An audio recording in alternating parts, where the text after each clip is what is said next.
bisa bermanfaat dan sangat baik kita gunakan untuk baik menjaga kesehatan ataupun mengobati. Tadi pagi saya minum 2 ini. Ya.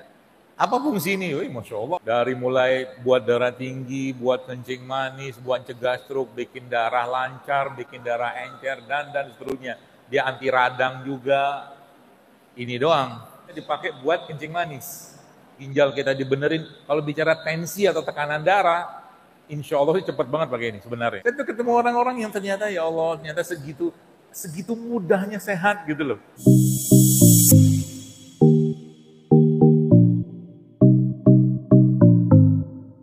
Ketika Anda minum kunyit, banyak orang lebih ngomong tentang ini bikin rahim kering, ini nanti masuk ke ginjal. Lebih banyak orang yang ngomong gitu, atau ada orang ngomong, bilang ke kita bahwa, wah kunyit itu anti-aging terbaik, anti penuaan terbaik. Banyakan yang negatif atau positif? Negatif banyak ya. Saya udah berapa tahun ngomong beginian, banyakan negatifnya. Kenapa? Lebih banyak fitnahnya dia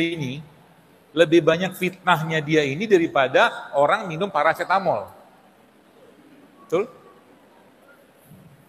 Ya nggak mencari pembetulan sih, memang adanya begitu. Orang minum paracetamol nggak takut, nggak beli aja.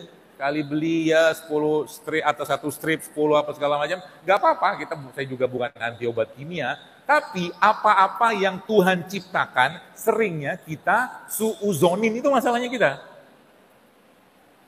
Ya, apa-apa yang Tuhan ciptakan, yang Allah ciptakan seringnya diburuk sangkain. Gak percaya lagi. Kita bicara madu sekarang. Ketika orang bicara madu, yang pertama, nanti kalau gula darah naik gimana? Orang makan kurma, dia kan ngomong lagi, kalau gula darah, mereka orang-orang kayak begitu ya, entah baca data atau tidak, tapi sepanjang pengetahuan atau sependek pengetahuan saya, Anda buka data dimanapun, kalau madunya benar dan tidak berlebihan, gak ada ceritanya madu itu membuat diabetes atau kencing manis. Gak ada. Justru malah dia obat diabetes. Oke, nggak usah ngomong madu. Sekarang kita ngomong air tebu. Manis nggak? Manis saya minta ampun. Tapi kalau Anda baca datanya, justru dalam air tebu itu ada obat buat diabetes. Dalam air tebu. Coba. Jadi apa yang Tuhan ciptakan ini kebanyakan kita duga yang tidak baik. Kebanyakan. Sehingga apa? Kita ketakutan gitu loh. Contoh ya ini, tempe ini. Orang makan tempe, yang dipikirin apa? Oh nanti asam urat. Nanti bisa bikin tumor payudara, ya kan? Begitu aja kerjaan kita tiap hari.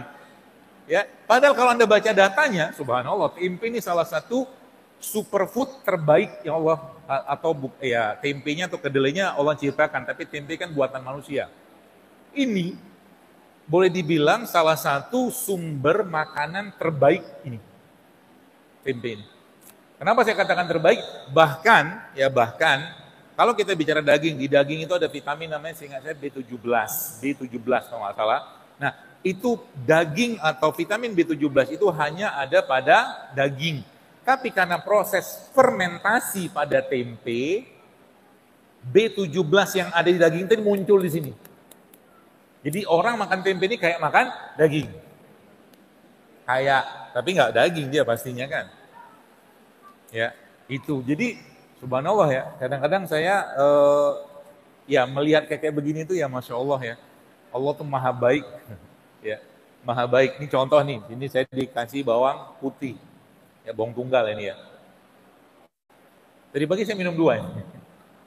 Ya. Apa fungsi ini? Wih, Masya Allah, bawang. Dari mulai buat darah tinggi, buat kencing manis, buat cegah stroke, bikin darah lancar, bikin darah encer, dan seterusnya. Dia anti radang juga. Ini doang. Baru bawang putih gitu kan. Ini belum cerita yang lain. Ini okra. Okra kan? Ini Pak Bu, kalau dipakai dan Anda bisa buka datanya, ini bisa dipakai buat kencing manis. Okra ini. Ya. Dibikin apa? Ya dibikin aja, sayur bening gitu kan. Ini okra kan? Nama sini apa? Okra. Ya okra. Kan dalamnya ada ada biji banyak. okra. Jadi sebenarnya kalau kita mentadaburi ya alam semesta dan diri kita yang Allah ciptakan ini, subhanallah ya, sebenarnya banyak sekali produk ciptaannya Allah yang Dia ciptakan di bumi ini yang kalau kita tahu itu semua itu bisa bermanfaat dan sangat baik kita gunakan untuk baik menjaga kesehatan ataupun mengobati. Banyak ya. Contoh mungkin contoh ya. Ini nanas ini. Kalau Anda yang pernah baca ada minuman asal asli itu Meksiko, namanya tepache. Tepache itu dibikin dari kulit nanas. Jadi kulit nanas ini dibersihkan, ya, kemudian ya sikat gitu ya, lalu dipotong, ambil kulitnya doang, masukin ke dalam toples, masukin air di situ, kasih kayak molasses atau gula merah atau gula aren gitu, nanti akan fermentasi, dia akan jadi minuman yang isinya enzim semua. Itu namanya tepache. Ini doang. Pakai kulit. Ini kita belum masuk ke dalam ya. Baru kulit. Ya. Kulitnya ini juga sangat tinggi enzim, cuman kita nggak bisa makan. Tapi bisa dibikin minuman, ya. Itu contohnya. Dalamnya nanas ini di dalamnya kan ada bonggol. Ya kan? Bonggolnya itu isinya serat dan enzim yang berlimpah. Ya, bonggolnya nanas. Karena kita nggak tahu, sebagian kita buang. Yang dimakan dagingnya. Gitu. Padahal lagi-lagi saya sampaikan tadi bahwa Masya Allah ya, bicara orang sekarang banyak kekurangan enzim. Kenapa banyak orang sekarang kekurangan enzim? Karena yang dimakan semuanya makanan olahan. Contoh makanan olahan apa? Ya tadi sosis, nugget, bakso, ya tepung-tepungan itu olahan semua. Ya, yang sebenarnya di dalam katakanlah apa yang Allah ciptakan katakanlah itu semua kebutuhan kita ada. Contoh nih kelapa ini, air kelapa. Ya, kalau saya pegang nanti dipoto di screenshot, saya dipikir ambasador, brand ambasador. Kelapa kayak begini, air kelapa. Jadi isinya apa? Air kelapa. Ya, air mineral kan. Kalau Anda pernah masuk ke toko supermarket yang jual minuman isotonik, ya kan? Ada keterangan gitu kan? Air kelapa itu isotonik. Jadi air kelapa baik kelapa tua ataupun kelapa muda isotonik. Isotonik itu maksudnya apa? Tonisitasnya sama kayak tubuh kita. Jadi bahkan air ini sebenarnya, ya zaman dulu ya, waktu infus masih susah, itu dokter-dokter di pedalaman yang nggak ada akses infus, dia bisa nyolokin jarum infus ke sini untuk infus orang pakai air kelapa. Nah, karena yang air infus yang biasa, botol-botol kayak gitu tuh ya, nah itu tuh sebenarnya dibikin secara tonisitas atau toniknya itu sama kayak tubuh kita, makanya disebut dengan isotonik. Satu. Yang kedua apa? Ini air nyerap racun. Ya. Jadi kita tiap hari misalkan masih nyampah-nyampah makannya, air kelapa tuh punya efek nyerap itu. Apalaginya adalah ketika Anda minum air ini, ya Anda masukkan ke situ madu. Jadi kan beli di tempat abang jual air kelapa gitu ya, buka kita tuh masukin plastik, terus masukin madu situ, terus biarkan dia larut, lalu Anda minum. Itu nyerap racun. Ya, ginjal kita dibenerin. Kalau bicara tensi atau tekanan darah, insya Allah cepat banget pakai ini sebenarnya. Baik yang tua ataupun yang muda. Ya, jadi yang tua kalau ibu-ibu lagi bikin santan itu, yang dibuang airnya. Itu mahal itu airnya itu. Sama kayak cairan infus airnya itu. Kadang-kadang kita beli 1.000 aja udah banyak banget. Kadang-kadang nggak ada harga kan. Padahal itu mirip cairan infus kandungannya itu. Ya, Isinya apa? Ada protein, ada asam amino, ada mineral, ada karbohidrat, ada glukosa, ada enzim, semua ada di situ. Ya. Buat siapa? Buat kita. Bagaimana menciptakannya? Takjub kita kalau melihatnya. Takjub.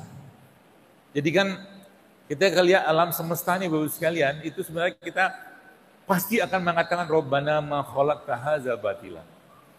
Enggak sia-sia kau ciptakan. Coba lihat kelapa dari pohon ya. Kemudian dia tumbuh, ada ranting, ada dahannya segala macam, terus awalnya kecil-kecil kayak begitu. Terus tiba-tiba besar gitu kan. Tiba-tiba besar tuh tiba-tiba, bukan tiba-tiba, dalam proses itu ada cangkangnya, ada airnya, ada kulitnya, ada daging kelapanya, dilindungi terakhir pakai kulit yang dalam, yang tebel gitu kan. Coba lihat. Petani bisa ngerjain itu yang enggak. Karena berharganya air ini, katakanlah ya, maka Allah lindungi dia. Ya. Jadi ngelihat kelapa tuh, kalau kita ngelihat kelapa pakai iman saja, nangis kita. Allah. Petani cuma tanam bibitnya doang, dia tanam tunas kelapa gitu, siram-siram doang gitu kan, kasih air, entah kasih pupuk, tuk, jadi dia. Pertanyaannya, air yang ada di sini dapatnya dari mana? Coba. Kita jawab Allah, prosesnya kayak apa gitu loh. Dari mulai si akar kelapa itu nyedot air dan akhirnya ada seperti pompa naik ke atas, di atas diolah-olah, diaduk-aduk, akhirnya jadilah rasa, ada rasa loh, subhanallah. Itu baru kelapa, belum cerita madu loh. Madu tuh lebih dahsyat lagi, sampai Allah mengatakan wa'uha, kata Allah, kami wahyukan kepada lebah, makhluk selain ya manusia di situ kan yang dapat wahyu, lebah. Ya. Maka contoh nih misalkan ya, kalau kita bicara tentang madu sedikit, ini kan topiknya umum saja. Al-Quran itu menggunakan kata syifa. Ya, dalam Quran itu ada empat kata syifa. 1, 2, 3-nya itu Quran. Syifa itu penyembuhan atau penyembuh. Ya. 3-nya Quran, 1-nya madu. Jadi Anda bayangkan penyembuhan dalam Al-Quran itu 3/4 bagiannya diwakili oleh Quran. 3/4. 1/4-nya yaitu madu atau yaitu yang terakhir itu diwakili oleh madu. Nanti kapan-kapan tampung hujan. Tapi ini kalau Anda nggak yakin jangan kerjakan. Tapi ini dari riwayat atau kaulnya ulama bahkan sahabat yang mereka minum air yang dicampur madu, tapi airnya ngambil air hujan. Air hujan. Jadi 2 keberkahan bertemu. Hujan itu Allah jelaskan itu air yang kami berkahi, yang kami turunkan dari langit, kata Allah begitu. Madu itu dijelaskan dalam Al-Quran, itu terdapat kesembuhan. Jadi 2 keberkahan bertemu di situ. Tapi lagi-lagi jangan kerjakan kalau curiga. Gini, saya jelaskan curiganya begini. Anda yang tinggal di kota ya, mohon maaf gitu ya. Lalu bukan tiba-tiba, pergilah tamasya sama keluarga ke kampung. Lewatlah pedagang-pedagang ya jajanan-jajanan gitu yang sebulan secara standar kebersihan kita nggak masuk. Mulai dari mungkin pecelnya dia ngambil pakai tangan, gitu kan. Dia ngulek-nguleknya, campuran garamnya langsung dari keringatnya misal. Ngulek-ngulek gitu kan. Turun gitu. Terus orang-orang kampung situ makan aja. Nggak ada tuh mencret-mencret. Iya kan? Nggak ada tuh diare-diare. Kenapa? Waktu dia makan, biasa aja. Nggak ada suuzon sama yang jual, nggak ada suuzon sama sayurnya. Orang kota kebanyakan nonton. Nonton apa? Nonton inilah, nonton itu, akhirnya muncul curiga. Ya gitu kan? Datanglah dia makan pecel tadi. Ini bersih nggak ya? Adik kan tadi kan? Ini nggak higienis ini, tidak memenuhi begini begitu segala macam. Sedangkan orang kampung tadi makan tenang-tenang aja, dia nggak ada sakit perut, nggak ada diare. Ya, Kenapa? Ya, gini ilustrasinya. Sebelah ini pecelnya gitu ya, atau apanya ya? Sebelah ini pecelnya gitu ya.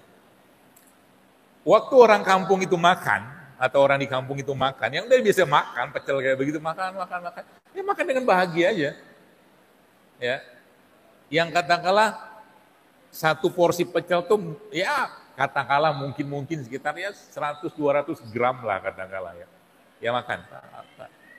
Tawa-tawa ngobrol sama temennya gitu kan. Nah, si orang yang sangat bersih ini, orang kota gitu kan. Makan. Waktu makan, ini nyampur nggak tadi sama keringatnya ibu tadi ya? Makan. Tadi waktu dia ngambil itu, kayaknya saya ngeliat ibunya itu ngambil duit juga. Gitu kan, ambil sayur, ngambil duit gitu kan. Baik. Jadi 200 gram pecel yang dia makan tadi, itu fisiknya. Ya. Tapi curiganya dia terhadap sayur ini tadi jauh lebih berat daripada 200 gram tadi. Paham maksudnya? Sehingga yang terjadi apa? Yang terjadi tubuhnya bereaksi. Apa yang terjadi bisa dipastikan kan? Dia akan diare, dia akan mules-mules. Jadi kalau Anda mau makan, contoh begini, kalau saya bilang makanan-makanan bersantan, minyak segala macam, ya kalau Anda tanya sama saya, misalkan yang gue sebut makanan apa, sudah tahu lah itu apa, minyak, santan gitu ya, lemak yang nggak sehat, dulu berlimpah ruah. Kalau Anda mau makan, makan aja. Gak usah curiga, gak usah tanya-tanya, tanggung resikonya. Nanti, gitu loh. Ya, contoh begini, ada orang di depan bakwan lah, gitu kan, di depan bakwan. Sekarang saya tanya, bakwan tuh sehat gak? Sehat. Enggak kenapa? Enggak sehat kenapa? Minyaknya, apa lagi? Tepungnya, ya banyak sih bukan itu doang. Belum lagi logam beratnya. Logam beratnya kadang-kadang dari mana? Ya bukan logam berat ya, mungkin bahan-bahan kimia yang ada di kertas. Kan ada tulisannya, kertas bungkusnya itu kan.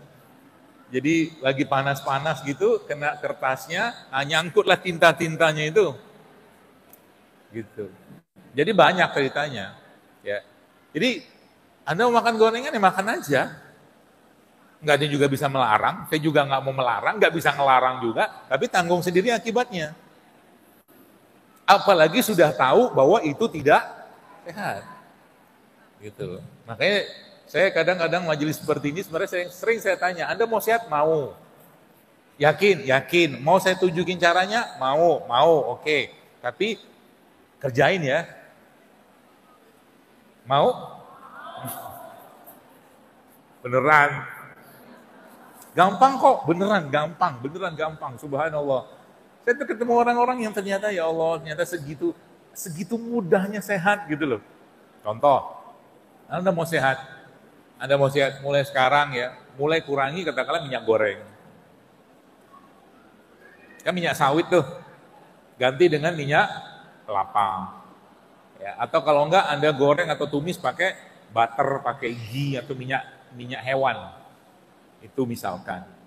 Yang kedua apa? Anda sudah mulai mengurangi gula pasir. Ya. Kenapa gula pasir? Ya Anda ganti dengan pemanis-pemanis yang bagus aja lah. Madu, gula aren, gula kelapa, ya.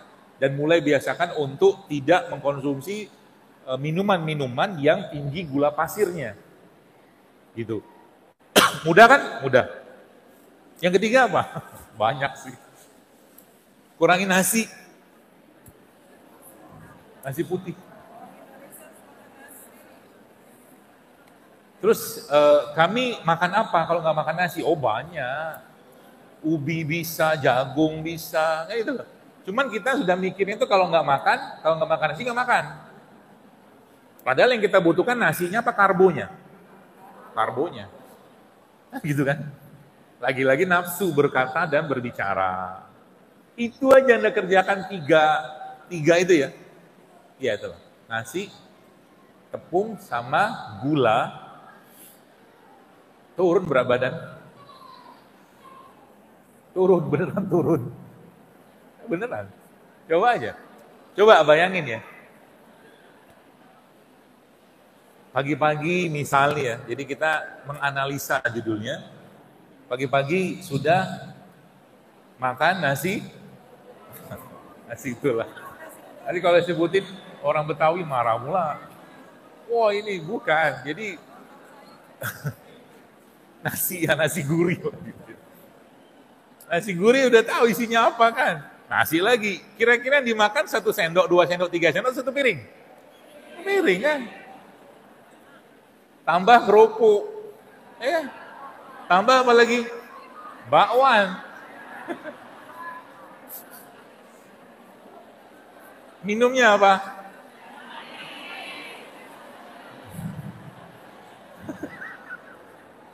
Para pelaku-pelaku tadi pagi biasanya ketawa ya. Emang nggak boleh dok, haram makan nasi gurih pagi-pagi? Boleh, siapa yang melarang? Dia melarang. Tapi dengan jumlah sebanyak itu, saya tanya nih, coba jujurli jawab. Dengan jumlah sebanyak itu, kira-kira kalau Anda bekerja, Anda berenergi, bertenaga, sangat fit atau ngantuan?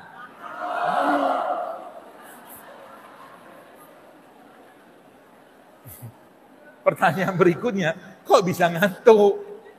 Ya kan? Kira-kira kenapa bisa ngantuk? Nah, ini dia masalahnya. Quran itu sudah ngasih tahu. Apa kata Quran? Falyanzuril insanu ila ta'ami. Perhatikan apa yang kalian makan. Ya. Halal. Makan nasi gurih itu kan kasih santan halal. Siapa? Nggak ada yang bisa ngelarang juga. Tapi dengan jumlah sebanyak itu efek yang didapatkan bukan fit. Malah justru ngantuk, nggak bertenaga, sampai sore kita akan minta terus gula. Itu. Ya, makanya sering, atau mungkin Anda yang lihat Instagram saya beberapa hari yang lalu, ada saya tulis itu tentang efek ketika pagi-pagi kita sudah makan berlimpah gula.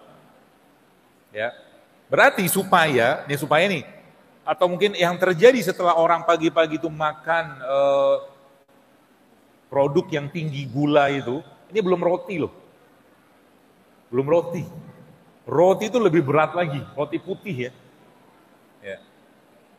Yang terjadi apa? Terjadi lonjakan gula. Kalau sudah lonjakan gula terjadi di pagi hari, sampai sore tubuh kita akan minta gula. Sampai sore.